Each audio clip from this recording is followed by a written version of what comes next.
On prolonge le débat avec une keynote. Désormais, Emmanuel, les marques veulent être au cœur du jeu, mais en étant aussi protégées à l'occasion des JOP. Et oui, tout à fait, Mohamed. Les enjeux juridiques sont très importants dans un tel événement et en particulier ceux de l'embouche marketing. C'est pourquoi nous avons demandé à Marc-Olivier Deblanc, avocat spécialisé dans la propriété intellectuelle chez Barnett, de venir nous les détailler. Bonjour Marc-Olivier. Bonjour, merci de me recevoir. Merci à vous. Non, c'est une transition intéressante avec ce qu'on vient d'évoquer sur les marques, parce que quand on disait tout à l'heure que les marques n'ont pas le droit de rentrer dans l'enceinte, c'est comme quelqu'un qui veut rentrer dans une soirée mais qui n'est pas invité. Et l'embouche marketing, rentrer, hein, je peux vous rassurer. L'embouche marketing, c'est ça, parce que on est dans un univers de marques. Là, depuis le début de cette conférence, on a évoqué une dizaine de marques. Rien que sur le panneau, là, j'ai noté France Télévisions, CB News, Parc des Princes, qui est une marque. Ça, c'est une marque. C'est une marque, ce qu'on appelle une marque visuelle, un logo. Parfois même, il y a des marques tridimensionnelles. Et il y a les partenaires, comme Coca, Orange, EDF, etc. Tout ça pour dire que les marques, eux, ont un principe de visibilité, mais derrière les marques, c'est un univers de contrat. Et derrière l'univers de contrat, il y a des principes d'exclusivité. Et si moi, je paye comme Coca-Cola Premium dans mon contrat avec le CIO plusieurs millions de dollars ou plusieurs millions d'euros pour avoir une visibilité, puisque mon actif, c'est ma marque. Si je paye, c'est pas pour que quelqu'un qui ne paye pas puisse faire la même chose. C'est ça, en somme. C'est très simple. Alors, c'est très important, les actifs de marque, puisque si vous prenez Coca-Cola, la valeur de Coca-Cola, c'est pas une valeur de droit dur. C'est pas du logiciel. C'est une valeur qui est très intéressante, c'est une valeur du secret. C'est la recette du secret du Coca-Cola.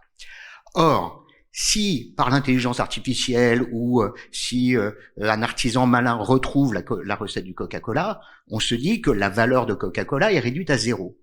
Et on sait tous que c'est pas le cas. Pourquoi ?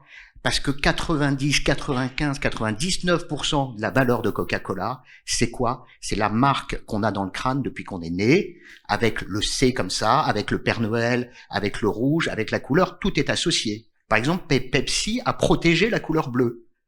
Et le rouge de Coca-Cola est protégé. Donc, par rapport à cet univers de marque, c'est aussi toute une série de compartimentage. C'est la préservation de mes intérêts, la préservation de mes actifs, et si j'investis dans un événement sportif, je veux préserver cet équilibre contractuel et cet équilibre financier, puisque derrière, c'est une question de gros sous, c'est une question d'argent. Or, l'embouche marketing, qu'est-ce que c'est ? Alors, c'est assez intéressant parce que c'est un mot anglais, ça vous a pas échappé, mais on n'a pas d'équivalent en français. Et pourtant, ça vient du vieux français embusquier. Et embusquier, ça veut dire mettre en embuscade. Vous savez, c'est quand les brigands attaquaient les aristocrates qui passaient avec leur carriole et les Ça fait un fromage, ça, au Trivial Poursuite. Hein. qui venaient en embuscade. Et embouche, le mot bûche, c'est ça. C'est quelqu'un qui se cache derrière les bûches, qui se cache derrière les buissons. Et le mot buisson en anglais, c'est bouche. Donc, embouche marketing, c'est l'embuscade. Ça veut dire quoi, l'embuscade ? C'est-à-dire que je vais me cacher. C'est-à-dire que je vais pas me dévoiler. Pourquoi je vais pas me dévoiler ? Puisque je n'ai pas d'accord officiel. Et je vais intervenir d'un coup subrepticement pour violer, et c'est là qu'on voit que c'est un coup de billard à trois, enfin c'est un billard à trois coups, c'est que je vais violer des accords exclusifs passés entre deux partenaires, entre un partenaire, la fédération, un partenaire, le CIO, sans bourse déliée, c'est-à-dire que moi ça me coûte rien. Je vous donne un exemple. Si je veux faire un coup pendant les JO, je sais que je n'ai pas le droit de montrer des marques, eh bien je vais m'arranger pour détourner ça. Il y a un cas très célèbre, c'était Usain Bolt qui avait montré à la fin d'une cérémonie, il avait montré ses chaussures dorées. Or, il n'y avait pas d'accord avec Puma. Donc c'est un moyen de faire ce qu'on appelle de faire de l'entrisme. Donc c'est très intéressant. Alors, le code du sport, tout ça c'est très encadré et par le code du sport et par le code de propriété intellectuelle et par le code de la consommation et diverses dispositions qui viennent définir ce que c'est que l'embouche marketing. Alors, l'embouche marketing, à la base, c'est du parasitisme. Alors, c'est intéressant la notion de parasitisme. On en parle 2 secondes. Il y a le parasite. On connaît le parasite, c'est le copain qui vient pour 2 jours, qui reste pour 2 mois, qui ruine le réfrigérateur. Donc ça, mais c'est ça, c'est-à-dire que le parasite, le bon copain qui vient en disant je vais pas rester longtemps, ben en fait, il vit sur vous, il vit sur votre valeur.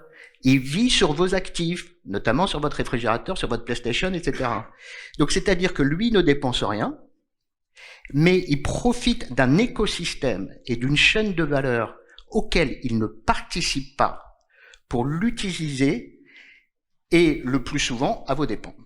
Et le parasite en biologie, c'est un organisme qui se nourrit de l'énergie et du sang d'un autre organisme. Le meilleur exemple, c'est un moustique. Bon, le moustique, comme l'emboucheur en embouche marketing, il n'est pas bienvenu. Il n'est pas non plus invité à la soirée. Et pourtant, il vient, mais il tire son existence, et c'est très intéressant dans le rapport parasite-parasité, il tient son existence de l'existence du parasite. Alors, les tribunaux ont défini ce qu'était le parasitisme. Il y a plusieurs types de parasitisme, hein. Il y a le parasitisme artistique, par exemple. C'est faire des tableaux à la manière d'eux. On va faire un truc dans le genre de Picasso, mais c'est pas Picasso, mais je vais te le vendre comme si c'était un Picasso, mais c'est pas un Picasso. Bon, voilà. Donc ça, c'est à la manière d'eux. C'est le parasitisme artistique. Il y a le parasitisme économique. Dans votre rue, vous allez avoir une boulangerie chez Paul. Vous dites, tiens, c'est sympa, ils font du faux vieux, ils me vendent des baguettes, machin, je vais faire un peu le même genre, je vais l'appeler chez Pierre. Ça va passer comme une lettre à la poste. Eh bien, ça, c'est du parasitisme. Et ça s'inscrit dans la concurrence déloyale. C'est une pratique déloyale de concurrence. C'est-à-dire que la concurrence dans un marché doit s'inscrire dans un certain nombre de principes. Un des principes, c'est le respect des contrats. Mais pas seulement de ces contrats, des contrats des autres. Donc, de contrats, par exemple, les partenaires du CIO, comme vous le savez, il y a toute une catégorie de partenaires. Il y a les partenaires premium, qui sont les partenaires du CIO. Ensuite, il y a les partenaires du COJO. Et ensuite, il y a tout un tas d'échelles et de pyramides qui disent à quel niveau vous êtes. Et vous vous doutez bien que c'est pas le même prix. Et donc, il n'y a pas de raison que ceux qui payent le haut du prix pour être premium aient les mêmes avantages, ou plus précisément se provoquent ou poussent pour avoir les mêmes avantages que ceux qui ont payé le double du prix. Alors, les tribunaux ont tout de suite condamné ce type de pratique en disant que cette activité était typiquement liée à la fois à des pratiques commerciales trompeuses. On veut vous faire croire que je suis partenaire. Moi, je peux dire que le cabinet Barnett est partenaire des JO. Donc, je peux dire n'importe quoi. Mais une fois que je l'ai dit, c'est super parce que je viens de prononcer le nom de mon cabinet dont j'ai créé de la valeur et j'ai fait de la publicité détournée. Mais pourquoi c'est une pratique commerciale trompeuse? Parce que je crée une confusion dans votre esprit, je vous fais croire que je suis un partenaire du CIO et je ne suis pas un partenaire du CIO. Je vous donne un autre exemple. Je vais dans mon restaurant en bas de chez moi dans la brasserie rue des Pyramides. Vous pouvez être sûr qu'ils vont tous en profiter pour faire le menu Paris 2024 ou le menu des sportifs. Eh bien ça, c'est ce qu'on appelle de la captation de notoriété. Alors il y a plusieurs niveaux. Si je fais le menu Paris 2024, le menu Paris 2024, c'est une marque protégée Paris 2024. Si je fais un menu avec une petite flamme, etc., la flamme, c'est un logo, c'est une marque protégée.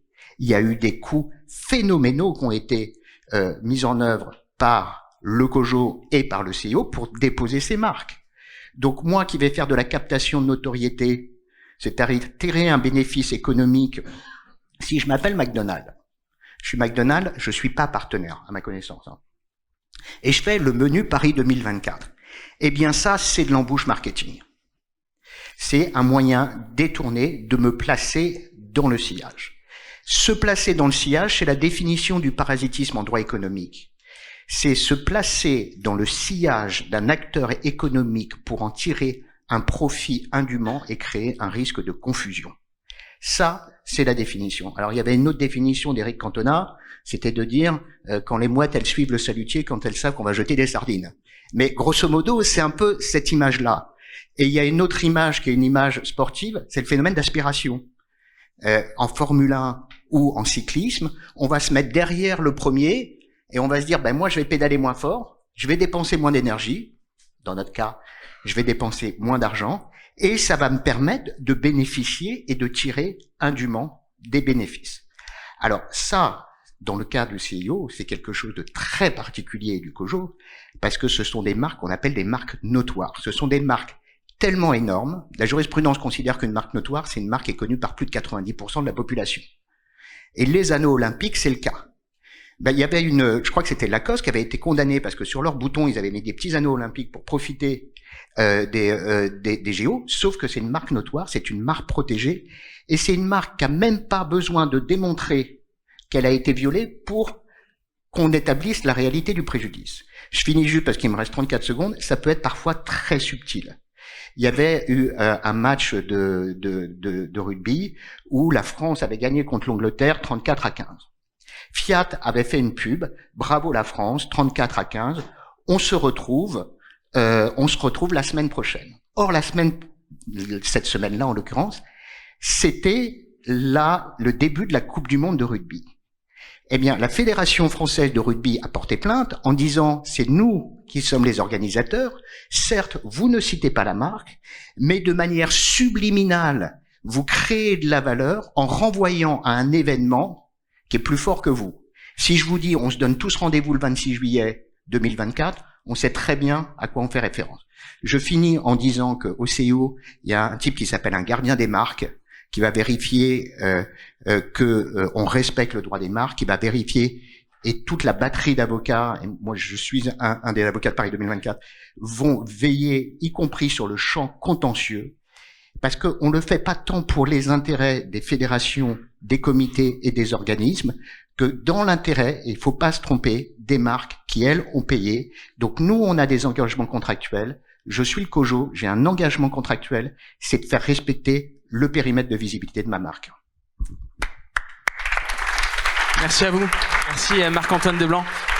Grâce à vous, je vois différemment mes potes qui profitent du frigo et de la PlayStation. Merci en tout cas, merci à vous pour cette keynote très intéressante. Merci à vous et bon courage pour éviter que l'embouche marketing touche le COJO pendant cette compétition.